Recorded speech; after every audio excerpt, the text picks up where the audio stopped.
Well, good morning. It's my pleasure to welcome you all to the 12th CEO Institute Annual Summit. For those who don't know me, my name's Neil Rapley, and I'm the Director of the Institute for the New South Wales region. It's great to see so many familiar faces, given I've not been here very long, about 6 months now. Some of you in the room were here at the first summit in 2008. Others of you have attended several over the past few years, and for the rest, like me, you're experiencing this for the first time. But regardless, I'm hoping that there'll be something for everyone to take away and some new business contacts are made. Please join me in giving a big, warm welcome to Adam Spencer. Thank you very much, Neil. Thank you very much. And ladies and gentlemen, welcome. Yes, indeed, it is the 12th Annual CEO Summit presented by CEO Institute New South Wales. I thank you for that warm welcome, Neil. My name is Adam Spencer. I'm thrilled to be here. Quick show of hands if it is your first CEO Summit. Hands in the air. How about a big round of applause for all our new attendees? Wonderful to see you here. And as trite as it may say, we really are this year bigger and better than ever. Our list of speakers has to be seen to be believed. So let's have a quick look at them right now. Look at that, hey? We're not mucking around here today, all smiling, all happy, all ready to tell you the way it is and throw some truth bombs down today at the CEO Summit. Making his 4th appearance at CEO Summit, please a big round of applause for Paul Bloxham. Good morning. It's a great pleasure to be here, and thank you very much for that introduction. It's even more of a pleasure to be a repeat performer. I've been here now, I think, as Adam said, the 4th time. So that's great to hear. It's great when I get invited back. It means you liked what you heard the previous time. And it's also good that it keeps me to account. Often I go to these presentations and people will pipe up in the question session and say, well, last year you said that the Aussie dollar was going to be here and GDP growth was going to do this and so on and so on. So I encourage that. I think that's fine. It's great that you do keep me to account. So when I had a look back at what I said when I was here a year ago, some of the things are right, some of the things haven't turned out quite the same. But the broad story that I delivered was actually that the global economy was doing quite well, that was going to be relatively supportive for the local economy, for Australia. I talked about some risks, particularly around trade policy. That was already becoming a very prominent feature, even in the early part of 2018. We talked about the fact that Australia's growth we thought would run at a bit over 3%. We were forecasting 3.2. At the moment, we're still forecasting, or we're still of the view that last year's growth was running at about 3%. So I think we got the growth story approximately right. And the global economy actually did pretty well last year. Global growth held up quite well. It was a similar rate in 2018 to what we'd seen in 2017, which had actually been above trend and quite strong growth. And as we look into 2019 and we look further forward into 2020, we expect that global growth will actually slow a bit further. We think that last year at 2.9, it'll slow to 2.6 this year, and then 2.4. You can hear from these sorts of numbers, or I'll explain to you with these sorts of numbers, we're not forecasting a global recession or a sharp downturn, but we are forecasting an easing in global growth. And that is a more challenging position for Australia. Because Australia is a medium-sized, open economy. We are highly dependent on our trade with the rest of the world and open financial flows. And so we rely and we ride the waves that the global economy delivers. In wrapping it up, I'm certain you'll be back next year. So in the plethora of numbers and facts that you've thrown at us this year, and some of them are very hard to predict and all that sort of stuff, what's your one banker? What's the one thing you've said today that you're willing to put an absolute hard, fast number? What's the thing you're most likely to come back next year and go, I absolutely nailed that one? Well, I can tell you, I can really only tell you what's happening in history with certainty. No, honestly, I mean, this is the thing, right? This is a really good point to make, which is everything, this whole game about forecasting is tough. There are big error bands around everything we do. So you wouldn't say there's anything, any number you'd predict with certainty out into the future and from an economic perspective.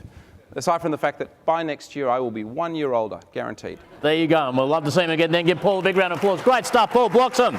A big round of applause, please, for Michael Abid. Since I started in my role at Telstra about 4 months ago, it's an international role, so I've been spending a lot of time with our clients both here domestically and internationally. And the one thing that a lot of companies, nearly every company, is talking about is transformations in their organisations. And a lot of companies are starting to realise that a good, successful digital transformation will be the difference between their success or failure. 5G is going to be an absolute game changer for just about every single industry. The benefits of a successful CEO-led approach to digital transformation cannot be underestimated. And the impact is not only digital, but it manifests itself tangibly in our bottom lines. What's the challenge for CEOs in the room who don't instinctively get this stuff? Especially if they're part of that 30 to 37% you were saying. How hard, what can a CEO do if this is really not their natural game? I think a lot of it starts with looking at your organisation's pain points. Where are your customers struggling in terms of interacting with you? How difficult or easy are you making it? And where are your employees struggling? What are their pain points? Because often they're similar. And often your employees want to do the right thing by the customers, but you'd have pain points in your processes, in your systems. Very exciting stuff. Please give Michael a big round of applause. Michael Abid, ladies and gentlemen, thank you so much, mate. Thank you. Great as always. First of all, thank you very much. This is my first CEO Summit. It's an absolute pleasure to be here. I've really enjoyed hearing the great speakers so far. I'm going to pick up on a bit of a thread from our previous speaker as well. It is so easy to get stuck in this validation mode where you're validating your existing products, your existing ideas, the things that you want to be true for the future, the things that you want to believe. You can get all kinds of information to validate how you think right now. And the thing about this research is it's very appealing. It feels very important to the business, and also it feels very actionable. It feels like you can do stuff about it because it's almost invariably about stuff that you can control. But it also can give you a very skewed view of what you think the customer's experience is compared to what their actual experience, what their actual needs, what they really care about is. So 3 things to consider. The first one, I think, is, are you close enough to the work? Given how important customer experience is for all of our organizations, how much do you know about what's happening to really deeply understand that? How close are you to knowing what the experience for your customers is? Are you confident? Think back to that query effect. When you're reading the research reports, how confident are you that the information that you're getting is actually the information that's most important to your customer's experience? And thirdly, can you handle the truth? Does everybody in your organization know that it's their job to really seek the truth? Are they commissioning the hard research? Are they delivering the tough news up the line? Or are they just failing to do the research and sugarcoating everything? You need to have this full picture, the good and the bad, in order to be able to have insights to develop a customer experience that can be a truly differentiating factor for you. Thank you. Thank you, Lisa.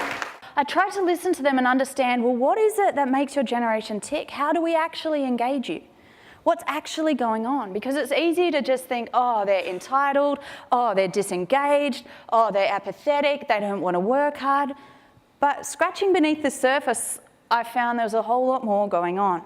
And so in the brief time that we have today, I'm just going to give you a quick overview of some of the things that I've found really motivates them at work. What is it that they're looking for in a workplace? The first is they're wanting a friendly environment. Friends really matter to Gen Zs.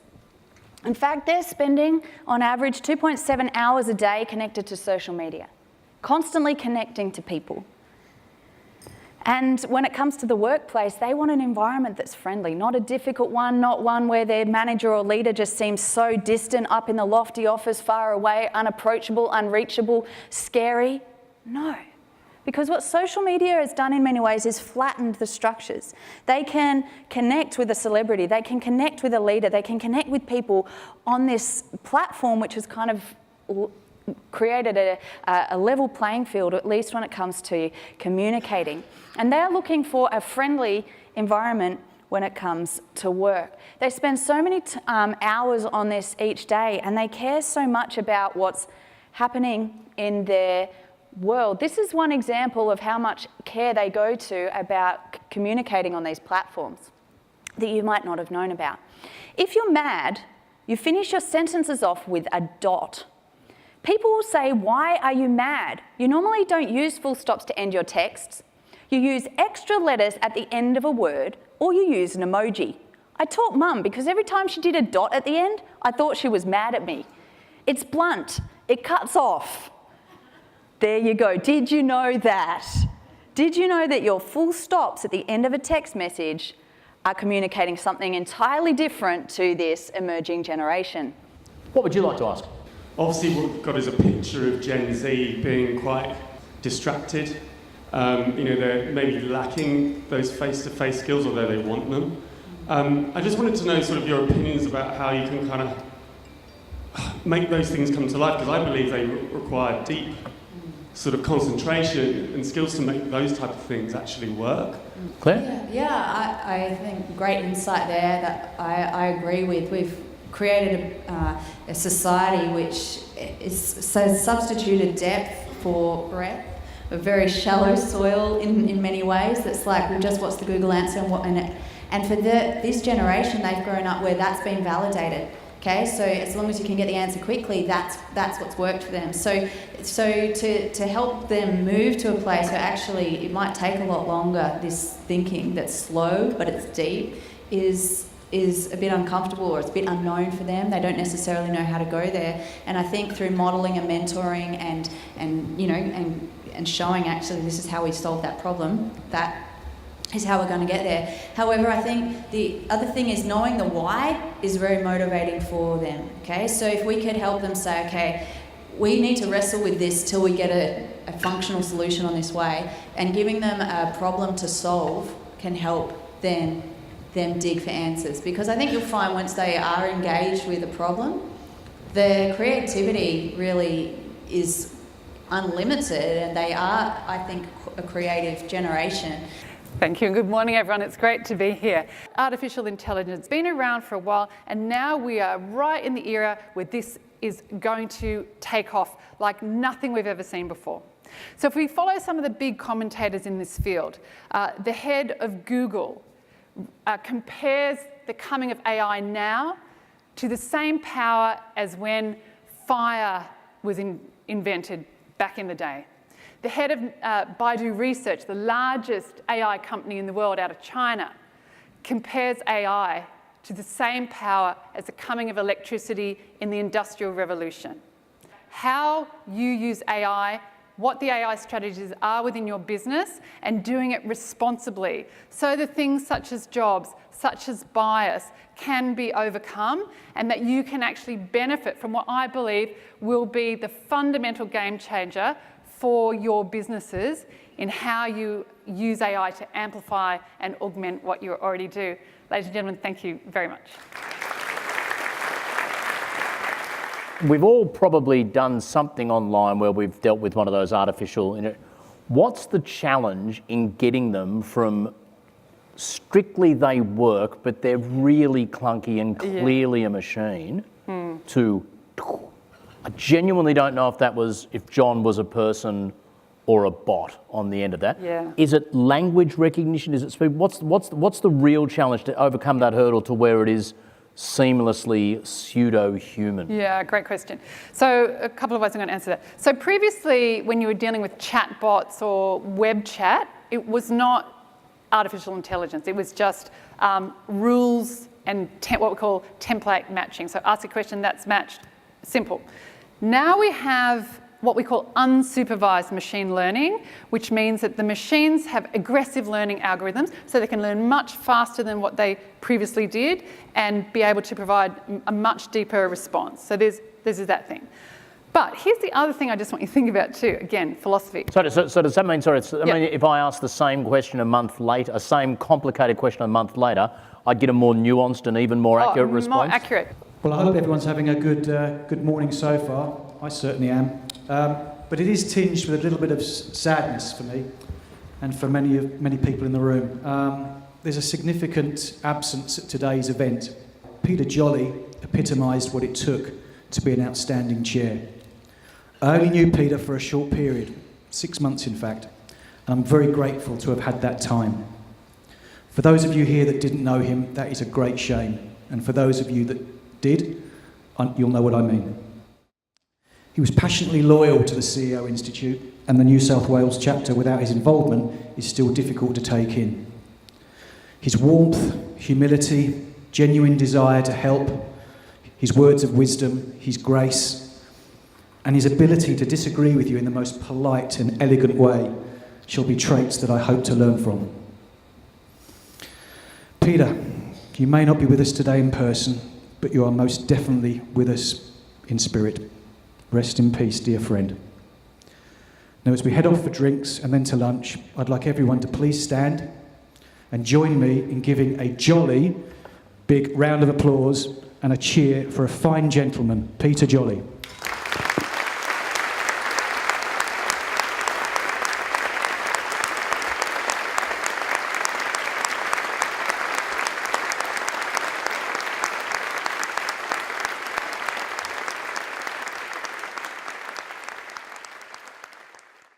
Please, a big round of applause for the Honourable, the Premier of New South Wales, Gladys Papachatgis. Thank you, Adam, for that wonderful and generous introduction. And hello, everybody. It's fantastic to be here. I have addressed this summit before. It's always great to be back here. So what I wanted to do today is just give you a snapshot of how New South Wales is going as an economy, what some of our plans are for the future, and then take any questions from you. We all know, unless you have a very healthy balance sheet and a strong budget, a strong economy, you can't really make new investments, whether it's in infrastructure or services. And that's certainly how I approach my role. So on the left-hand side, I just want to show how New South Wales is leading the nation in a whole range of areas. So if you look at our GSP, or gross state product, we are growing faster than all the other states combined. And on the right-hand side, pleasingly, we now have the lowest unemployment rate in the nation. We used to have the highest when we came to government, and I'm pleased to say that in the last 5 or 6 years alone, we've created in excess of 500,000 new jobs. In the next graph, it shows how much we're investing in infrastructure, and that's real dollars. So the green is the Commonwealth. And what are missions for the future? Well, obviously, as a government, we want to make sure we're enabling businesses to do what they do. So by cutting things like payroll tax and removing lots of stamp duty on non-real property transfers, we're providing businesses more opportunities to invest.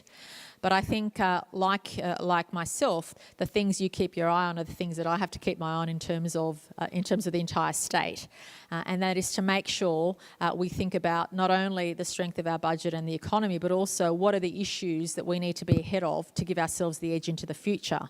And what that means for me is when I think about what gives New South Wales the edge in the future, I think about what is going to enhance the quality of life of our citizens. Big Australia, big New South Wales, bloody big Sydney. So there are issues of congestion and access. At the same time, it is that growing population that's fueled some of that great growth story. It's so hard for you. How do you get that balance right? Certainly. Well, we came to government with about a $30 billion infrastructure backlog. So whilst the population had been growing in New South Wales, there wasn't the infrastructure to support it.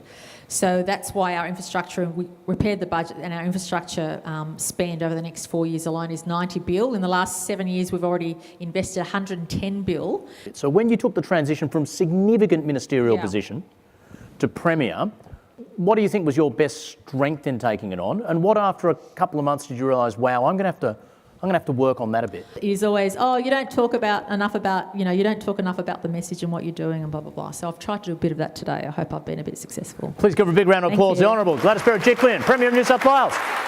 He's our final speaker for CEO Summit 2019, extolling us to prepare now for what is next. Please, a big round of applause for Michael McQueen. Well, it's great to be here to finish off what's been a pretty stellar day. Thank you, Laurie, and the rest of the conference crew for the invitation. How many of you have found today valuable, just out of curiosity? Hands up. Well, that's encouraging, isn't it? And I want to draw together so many of the themes we've heard about in this final session. It's going to be a very brief session. What are the trends that, as leaders, you cannot afford to not have on your radar? People far smarter than you or I have got it really wrong over the years when it comes to predicting what the future's going to hold. So, for instance, check this out. Back in 1883, Lord Kelvin went on record to say this: in the future, we will come to discover that X-rays were a hoax all along. Now, this dude was no fool. I mean, he was instrumental in formulating the first and second laws of thermodynamics. He came up with a way we still measure temperature today, but got it just a little bit wrong. Now, here's the key message. The friction, and by friction I mean things like complexity, bureaucracy, red tape, the stuff that irritates our customers, the friction you are unwilling to address is the very stuff that'll leave you vulnerable to being disrupted in the coming years. Because someone else will come into the marketplace, probably a tech startup, will come in and go, well, we'll make it easy for customers, and then you're left in catch-up mode. And it's a quote from the great Chinese philosopher Lao Tzu, who said this: resisting change is a little bit like trying to hold your breath. Even if you are successful, it's not going to end well, okay? And that'd be my simple encouragement. In fact, as a summary of so much of what we've talked about today, right from the very beginning of the day, some of this stuff is confronting. Okay, to wrap it all up, Syndicate Chairman Tasso Papachatgis. Give Tasso a big round of applause. Coming up here, Tasso, let's do this. It's all well and good. We've had a fantastic day. I use the summit personally as the beginning or the sunrise to the year, not the financial year, but the calendar year. And last year, surf was up. This year, we're selecting surfcraft to go surfing with. We've had a lot of understanding of concepts of things that may potentially affect your business or not. But it's really up to you now what you do about it. And the good thing about the CEO Institute, it's the groups that we have around the syndicate members that create the let's talk this out and this is what I'm thinking about. And a round of applause for everybody for your attendance, your input, and again, a fantastic summit that I'm sure we'll read about and talk about in the near future. Thanks again.